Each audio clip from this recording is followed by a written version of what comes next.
आज का हमारा टॉपिक है प्रतिच्छेदी रेखाएं और उनसे बनने वाले शीर्षाभिमुख कोण। इस डायग्राम में देखिए ए बी और सी डी इस बिंदु ओ पर एक दूसरे को काट रही हैं।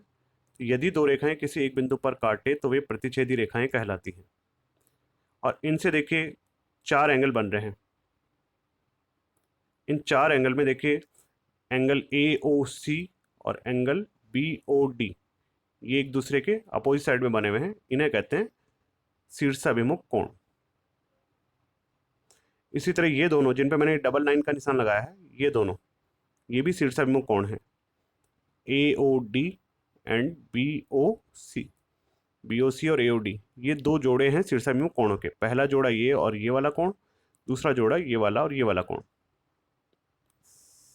प्रमेय 6.1 हम पढ़ेंगे अब, जिसमें हम ये एक्सप्लेन करेंगे कि शीर्षाभिमुख कोण आपस में बराबर भी होते हैं। देखिए प्रमेय 6.1 का स्टेटमेंट है कि यदि दो रेखाएं परस्पर प्रतिच्छेद करती हैं तो सिद्ध कीजिए कि शीर्षाभिमुख कोण बराबर होते हैं। तो ये देखिए प्रमेय आपके पहली बार आ रही है, तो प्रमेय किस तरह से प्रूव की जाती है इसका पूरा तरीका सीखिए। इसमें पहला आपको मतलब एग्जाम में जो क्वेश्चन आएगा उसमें यहाँ पे लिखा हुआ आएगा सिद्ध कीजिए, और ये पूरी लाइन लिखी हुई आएगी आपके पास।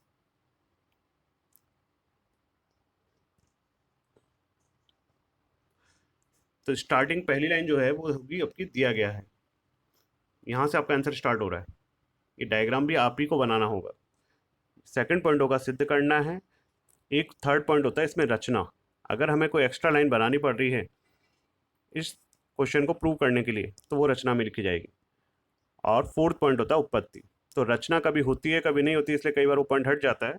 इस क्वेश्चन में भी जरूरत नहीं पड़ रही है हमें। तो सबसे पहला पॉइंट दिया गया, यहाँ से आपका आंसर स्टार्ट हो रहा है।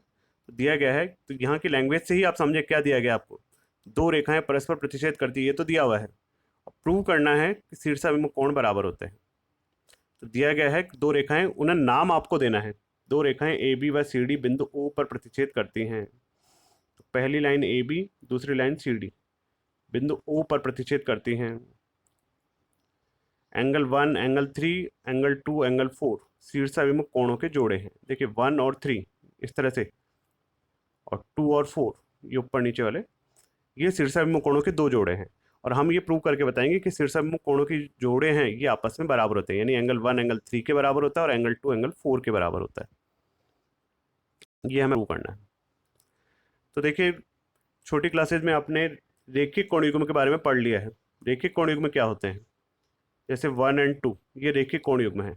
एक स्ट्रेट लाइन पर बने हुए दो कोण, ये एक लाइन सीधी रेखा है, इस सीधी रेखा के एक तरफ बनने वाले ये जो दो कोण हैं ये रेखिक कोण युग्म है, और रेखिक कोण युग्म का योग 180 डिग्री होता है। तो 1 और 2 का योग 180 होगा, इधर 3 और 4 का योग भी 180 डिग्री होगा। ऐसे ये जो लाइन ए बी है इसके एक तरफ बनने वाले, तो ए बी के एक तरफ एक तो 4 और 1 बन रहा है तो इन दोनों का योग भी 180 होगा, और ए बी के नीचे की तरफ इधर 2 और 3 बन रहे हैं तो इनका योग भी 180 डिग्री होगा। लेकिन हमें कौन से रेखिक कोण युग्म काम में लेना है इसकी ट्रिक समझनी है आपको मेन। तो देखिए हमें पहला पार्ट जो प्रूव करना है 1 इक्वल टू 3 प्रूव करना है। तो आप दो कंडीशन बनाएंगे, फर्स्ट और सेकंड। पहले पार्ट में एंगल 1 ले लेंगे, सेकंड पार्ट में एंगल 3 ले लेंगे। जो सेकंड एंगल इनमें लेना है वो दोनों सेम लेने हैं आपको, 1 और 3 को छोड़कर। 1 और 3 को तो हमें इक्वल प्रूव करना है, 1 और 3 को छोड़कर दो एंगल बचे आपके पास 2 एंड 4। दोनों में सेम एंगल लें। दोनों में जैसे मैंने एंगल 2 ले लिया तो ये दोनों में सेम लिया है। अब डायग्राम देख के बताएं। देखिए 1 और 2 एक सीधी लाइन पे बने हुए दो एंगल हैं, यानी ये रेखीय कोण युग्म है, इनका योग 180 डिग्री होगा। ऐसे 3 और 2 के बारे में बात करें तो ये स्ट्रेट लाइन पे बने हुए दो एंगल हैं, इसलिए इन दोनों का योग भी 180 डिग्री होगा, और इनका कारण होगा रेखिक कोण युग्म। समीकरण 1 और 2 से अगर हम देखें तो दोनों 180 डिग्री के बराबर हैं, तो दोनों आपस में भी बराबर होंगे, यानी 1 और 2 का जो योग है वो 3 और 2 के योग के बराबर है। तो 1 और 2 का योग बराबर है 3 और 2 के योग के। अगर राइट पार्ट सेम हो तो लेफ्ट पार्ट को इक्वल रखा जा सकता है। तो 1 + 2 ये वाला लिख दिया मैंने यहाँ, और 3 + 2 ये लिख दिया बराबर के उस तरफ। कोई नंबर अगर दोनों तरफ लेफ्ट और राइट में सेम आ रहा हो तो वो कट जाएगा, तो एंगल 2 से एंगल 2 कट जाएगा। यहाँ दोनों में एंगल 2 सेम लेने का रीजन यही था ताकि एंगल 2 से एंगल 2 कट जाए। अगर हम दोनों में 4 लेते तो भी कोई फर्क नहीं पड़ता।